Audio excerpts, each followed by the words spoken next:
The Stream of Time. Hello, and welcome back to the history podcast, The Stream of Time. I'm your host, Elliot the Historian. Today, we are going back to ancient Greece. I'm going to discuss Greece in the 5th century BC, with an eye towards the causes of the Peloponnesian War, a war that dominated the last third of the century. There's a lot to set up here, but undoubtedly the best place to start is to explain what Greece actually was in the 6th and 5th centuries BC. We tend to think in terms of modern nations, and even when we look back through history, we think of unified kingdoms or empires. Greece was not unified in any way. Instead, the way to look at it is that the people in the area of modern Greece shared certain cultures and language, and populations were concentrated around city-states. The best way to think of a city-state is to look at it as a powerful city such as Athens, Sparta, Thebes, or Corinth, and the villages and farmlands that were often incorporated into the governmental structures of these various individual city-states. I said that language and culture was shared, but still, each city had its own identity, and in fact, ancient Greek language itself was subdivided into two higher-level dialects, Doric and Ionic. There are further subdivisions, and Macedonian is considered another dialect altogether. But to keep it simple for the purpose of this episode, we're going to focus on Doric and Ionic. These two cultures, Doric and Ionic, stemmed from settlers, or invaders depending on who you ask, that poured into Greece over half a millennium earlier, replacing the cultures that had previously dominated Greece, which were mainly the cultures such as the Mycenaeans that we read about in the Homeric poems, such as the Iliad or the Odyssey.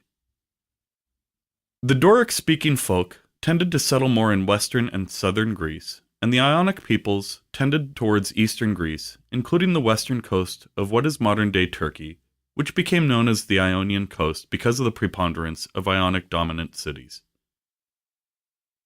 Let's zoom in on a couple cities that you've probably heard of: the city of Sparta and the city of Athens, and take a look at some of their differences. Sparta was a Doric city centered in Peloponnesus, a peninsula in southern Greece. Sparta had citizens who were highly militaristic and would train for fighting from a very early age. Sparta also had a large slave population called helots, and it's likely that the emphasis on military training for the citizens was to help keep the slave population in check. There was also a non-citizen but non-slave class called the perioikoi. The Spartans had two kings, the senior Agiad dynasty and the junior Eurypontid dynasty. On the one hand, the kings didn't have a lot of power. Power was generally concentrated into the Gerousia, a council of elders, and the ephors, an elected group of 5 men. On the other hand, kings would often serve as military leaders when necessary, and a smart, successful, and popular king could often lead Sparta itself to more successful outcomes. The city of Sparta, and I say that with loose air quotes, was actually 4 smaller cities that had incorporated. Spartan citizens were militaristic, but Sparta was often reluctant to venture too far from Sparta on military campaign, partially for religious and food harvest reasons, and partly because when the main Spartan military was far away from the Spartan territory, there was a higher risk of the helot slave population starting a rebellion. Spartans were generally terse of speech. In fact, the word laconic, which means using few words, comes from the Spartans, as they were also known as the Lacedaemonians. The Greek father of Western history, Herodotus, has a wonderful passage about the Spartans, which, while probably not entirely true, is still funny enough to relate, and conveys the laconic nature of the Spartans. It's about a cultural group known as the Samnians approaching the Spartan council for help with food, as they'd been starving. When the banished Samnians reached Sparta, they had audience of the magistrates, before whom they had made a long speech, as was natural with persons greatly in want of aid.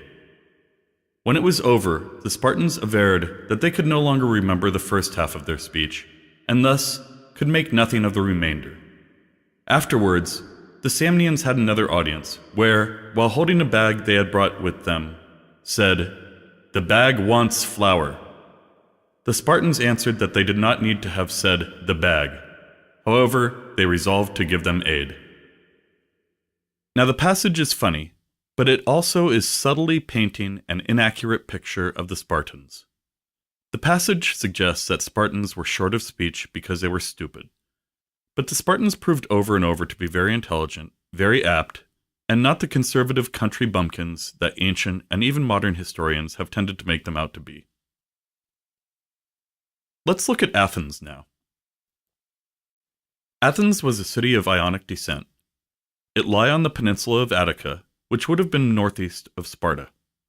In the early 6th century BC, the lawmaker Solon instituted democratic principles in the Athenian government. He's often given credit for bringing democracy to Athens, but his reforms still stopped well short of giving full democratic powers to all male citizens. After going back to a period of rule by despot in the mid-6th century, a man named Pisistratos and his son, Athens went full democracy in the late 6th century due to reforms by a man named Cleisthenes. His reforms were revolutionary and created a true democracy, splitting the city up into sort of electoral groups that had randomized members, which would have the effect of breaking up a single district having too much power. By the mid-5th century, Athenians would vote on pretty much anything, including whether to go to war. The idea of this kind of democracy also sounds great until you see that, just like now, democracy was often hijacked by demagogues who would sway the crowd in their favor by saying what the crowd wanted to hear, instead of what was good for the state. The voting populace was also fickle. Take the Mitylenean debate of 427 BC. One day, the voting populace voted to send ships out to kill all the male citizens of the rebelling city of Mytilene and sell the women and children into slavery. The next day, they changed their minds and voted to send another ship to stop the first ship. The second ship managed to stop the massacre from happening, but the point here is that pure unchecked democracy was dangerous. It's interesting that moderns tend to look at 5th century BC Athens as enlightened. It's not really surprising, given the amount of Western culture that came out of Athens in that century. Drama, philosophy, art all took strides forward in Athens during the 5th century BC. And let's not forget that Athens instituted the first democracy in the world. But as I just noted with pure democracy, the truth was not nearly as enlightened as we like to think. For one thing, you might have noticed earlier when I mentioned Athens' democracy that it was limited only to male citizens. In fact, Athenian women were tragically confined to the household, and the culture's view on women in general was misogynistic, backwards, unequal, and disrespectful. In fact, the so-called conservative Spartans had a somewhat more favorable view towards women, as Spartan women often trained in the same athletic ways that Spartan men did. Granted, this was to ensure that Spartan women would give birth to strong Spartan children, which is a pretty misogynistic reason. But we're talking about degrees here, and considering that Athenian women almost never left the household, even for shopping as this was relegated to slaves, the Spartans have the moral high ground here. And in case you missed that, Athenians had slaves. Greeks in general had slaves, but I'm picking on the Athenians here because of their democracy and because of how Athens is often portrayed as the good guys. And they had a lot of slaves, down to even children. While it's true that some slaves eventually would be able to work off or buy their own freedom, and sometimes even become successful in their own right, that still wasn't nearly as common as slavery for life, or even multiple lives, as slaves would give birth to children who would themselves become slaves. It was horrible, tragic, and I want to emphasize this because Athens is too often sugar-coated in modern culture. On top of all this, even with the pure democracy among all male citizens, the upper class, the kalai kagathoi, or good and the beautiful, still looked down upon the lower classes, the hoi polloi, or the many. So these were the two most prominent cities of 5th century Greece. But there were still other powerful cities that had an important effect on the geopolitical situation. Corinth lay between Athens and Sparta, and would play an important part in, I guess I should say, the Greco-political situation. The cities of Megara, of Argos, of Thebes, all great cities in their own right. and the Macedonians to the north. We're still not sure what the original Macedonian language was. There's evidence that it was different enough from the Greek that Macedonians could speak Macedonian without being understood by Greeks. But we do know that the Macedonians participated generally in the greater Greek world, both in trade and alliances. While not a strict rule, Ionians tended to have friendlier relations with Ionians, and Dorians tended to have friendlier relations with Dorians. Part of the reason was the obvious cultural and linguistic similarities, but part of the reason was the fact that various Greek cities would often send off colonizers to create new city-states, who often saw the founding city as a sort of parent city. Sometimes these colonies would then found their own cities, so you'd have multiple generations of cities. I'll give you an example. The city-state of Corinth founded the island city-state of Corcyra. Corcyra went on to found Epidamnus. So Corcyra was a parent city of Epidamnus, with Corinth being the grandparent city. Now I want to really stress a point here. Greece was not a unified nation or kingdom. The city-states tended to squabble amongst each other and eye each other suspiciously, and would only ally with each other begrudgingly when there was a greater threat, such as the Persians, who we'll get to. The various city-states also had very different types of government. But all the city-states, at least nominally, proclaimed that every city-state had the right of autonomia and eleutheria, which translates to something like self-rule and liberty. To be clear, this is self-rule and liberty at the state level, not at the citizen level. Most Greek states still had slaves, citizens were often grouped by affluence, and many city-states were under oligarchic rule, ruled by a wealthy aristocratic class. But the idea was still that the city-states could run by their own rule. With that, it's time to start getting chronological. By the end of the 6th century BC and beginning of the 5th century BC, it was clear that autonomia and eleutheria of the city-states was facing a serious challenge. That challenge came from the east, from the Persians. In the mid-6th century, a Persian leader named Cyrus the Great formed an empire through military conquest. By the end of the 6th century, that empire bumped up against the Greeks and had started incorporating some of the easternmost Greek city-states into its empire as a sort of vassal state. The aforementioned Ionian coast is an example of a group of city-states that were put under Persian satraps, who functioned sort of like a duke or sub-ruler. In the 490s, the Ionian coast rebelled against the Persians and appealed to other Greek city-states for help. Not every Greek city-state offered help, but Athens did as a show of solidarity for their Ionian cousins, and also probably with more than a little fear that if the Persians were willing to take the Ionian coast, they'd eventually be willing to go further into Greece. It's impossible to say what would have happened if the Athenians didn't help the Ionian coast, but they did, and because of that, the Persian rulers had a reason to attack the Athenians as punishment for helping the Ionian revolt, which, I should say, failed. After an initial disastrous attempt to invade Greece, the Persians launched a second invasion deeper into Greece, with the intention of hitting Athens in 490 BC.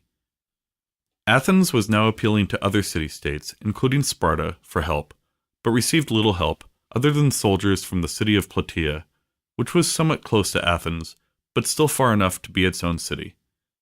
Despite being outnumbered, and we'll never know just exactly how outnumbered, the Athenians won a stunning victory against the Persians at the Battle of Marathon, 490 BC. This didn't permanently stop the Persians, but it did have some major impacts. The battle was looked at as an example of Athenian excellence. The men who fought at Marathon, the Marathonomachoi, were looked at as practical superheroes in Athenian culture. The battle gave the Athenians themselves incredible confidence, not only in themselves as individuals, but in their city and in their unique democratic system, which at this point was still very new, barely 15 years old. And while it didn't stop the Persian Wars, it did delay the Persians from another immediate invasion and gave the Athenians and the Greeks time to prepare. Marathon also put Athens on the map in the larger Greek context, a fact which would only grow over the 5th century from here on out. 10 years later, in 480 BC, the second Persian invasion of Greece was underway, as the Persian king Xerxes continued what his predecessor Darius I started. It was during this invasion that the famous Battle of Thermopylae took place. It was this battle in which 300 Spartans, along with a couple thousand allied Greeks, held off thousands of Persians for several days at the pass of Thermopylae. Remember that I mentioned that a smart and successful Spartan king could make a difference? The Spartan king Leonidas was one such king, as he and his 300 Spartan hoplite soldiers fought to the death, while ordering the remaining soldiers to retreat, allowing the ones who did manage to escape to fight another day on other terms. While this was happening, a naval battle was happening somewhat close by between allied Greeks and Persians, with a prominent Athenian contingent. The allied Greek ships were trying to blockade the Persian ships at the Straits of Artemisium. The hope was that between this naval blockade and the Spartans holding the Persians off at Thermopylae, the Persian advance could be stopped. The Battle of Artemisium ended up as a stalemate, but the Greek allies realized there was no point in staying there once the news of the defeat at Thermopylae reached them. Many city-states, such as Plataea and even the great city of Athens, were evacuated and burned by the Persians. The Athenians and Greek allied navy were in ships, probably for a couple weeks. It's here that we get to the star of the show, Themistocles. Themistocles was an Athenian statesman and general, and an important leader in the allied navy. Themistocles used a messenger to suggest to the Persian king Xerxes that there was infighting among the Greek allied navy, and that the Athenians were willing to switch sides to the Persians. He also floated the idea that the Greeks were going to all split up and run, boat away. The Persian king took the bait and sent a fleet to stop the ostensibly evacuating fleet. We don't know exactly how unified the Greeks were before Themistocles' subterfuge, but when it was clear the Persian navy was on the way, the Greeks quickly became unified and prepared a strategy. When the Persians found no evacuating fleet, they were eventually lured to the Strait of Salamis, hoping to catch the Greeks where they had been holing up. What Themistocles had realized from the Battle of Artemisium was that the smaller and more maneuverable Greek ships did better in tight conditions than the larger Persian ships. Xerxes had set up a throne on a mountain overlooking Salamis, hoping to watch his Persian ships overtake the Greek fleet. Instead, he watched his fleet cut down, as the smaller and more maneuverable Greek ships literally sailed circles around the Persian ships. In fact, the Greeks had a word for this strategy, periplus, which literally translates to sailing around. This was devastating to the Persian navy, and when the allied Greeks defeated a Persian land force at the Battle of Plataea, the second and last Persian invasion of Greece was over. The threat of the Persians absorbing Greece was effectively over, but that did not mean the Persian wars were over. There are several reasons for this, but the simplest is that the Greeks living in the 470s BC didn't know that there was never to be another invasion. Almost a decade had passed between the invasion of 490 and that of 481. And keep in mind, the Persian Empire was huge, as it stretched from modern-day Turkey to Egypt to Afghanistan. The Greeks had no idea exactly how powerful the Persian Empire was, or in this case, how much it had been weakened. Within about a year of his victorious and crucial battles against the Persians, Themistocles was no longer the voted-in leader of Athens. Now, this position was something like a strong advisor to the people or a statesman. The statesman would also often be a general in times of conflict. Much like Winston Churchill was pushed aside after the immediate threat of World War II was over, Themistocles was bumped to the sidelines and eventually ostracized, literally exiled by vote from the city of Athens. His successor was a popular man named Cimon. Cimon was the son of a man named Miltiades. If you listen to episode 8 of the Stream of Time, titled Noble Prowess, you might remember Miltiades as the architect of the Athenian victory at the Battle of Marathon. Cimon had already proved himself a highly competent military leader at the Battle of Salamis. This, and the fact that his father was a hero, no doubt kept him at the front of Athenian politics for decades. Remember, The Greeks didn't know that there would never be another Persian invasion of Greece, and were still fearful. It makes sense that the Greeks still wanted to mount a strong defense, and perhaps even go on the offensive, and Kimon would be a major part of this. Athens, especially, would be a major part of this defense and counteroffensive.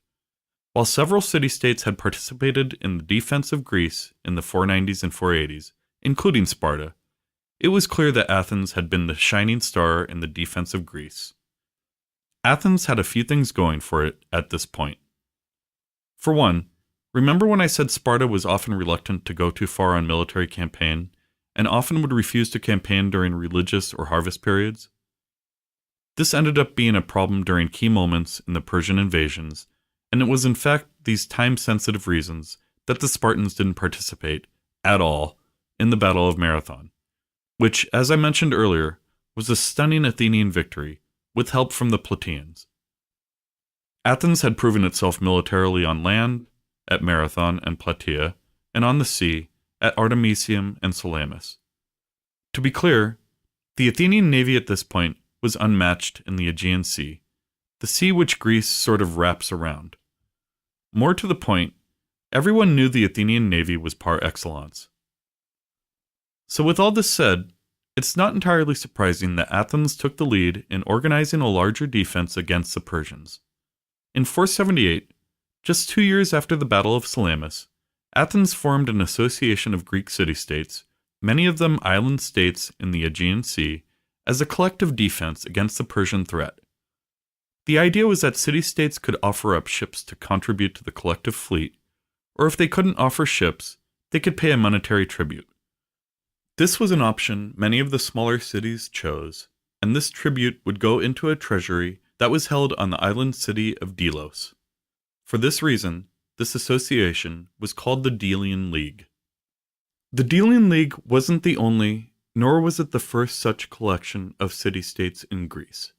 Since the 6th century, Sparta had been at the head of the Peloponnesian League, a collection of city-states such as Corinth and Elis.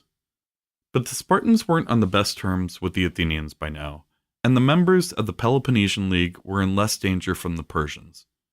Sparta was also generally pretty easygoing as a hegemonic ruler of the League, and didn't require much of the member states. Tribute was only collected in times of war, for instance.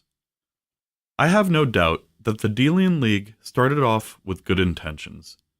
Under Athenian leadership and Kimon as strategos, or general, the Delian League would prove to be a threat to the Persian holdings in Greece and Ionia, remember, western Turkey. In the mid-470s, under Kimon, the League retook the city of Eion in northern Greece. He cleared out pirates at the island of Skyros. In 469 BC, the League won a decisive victory against the Persians at the Battle of the Eurymedon, a battle that began as a naval river battle but ended up in fierce fighting on land. But just 7 years after the formation of the Delian League, Athens made clear that leaving the League was not an option. In 471 BC, the island of Naxos tried to leave the League. Athens sieged the city, overwhelmed it, tore down its walls, and removed the city's vote in the Delian League. The crushing victory at the Eurymedon 2 years later probably ironically didn't help Athenian popularity, since it was becoming clear at this point that the Persians were not a threat to the Greeks anymore. That doesn't mean the League wouldn't tussle with the Persians anymore.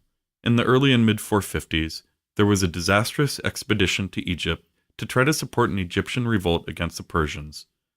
While the expedition started successfully, it eventually ended in a complete disaster for the Delian League, which of course made Athens look especially bad. And there would be more fighting around Cyprus in 450 BC that would eventually lead to Kimon's death, but would also effectively be the end of the Greco-Persian Wars.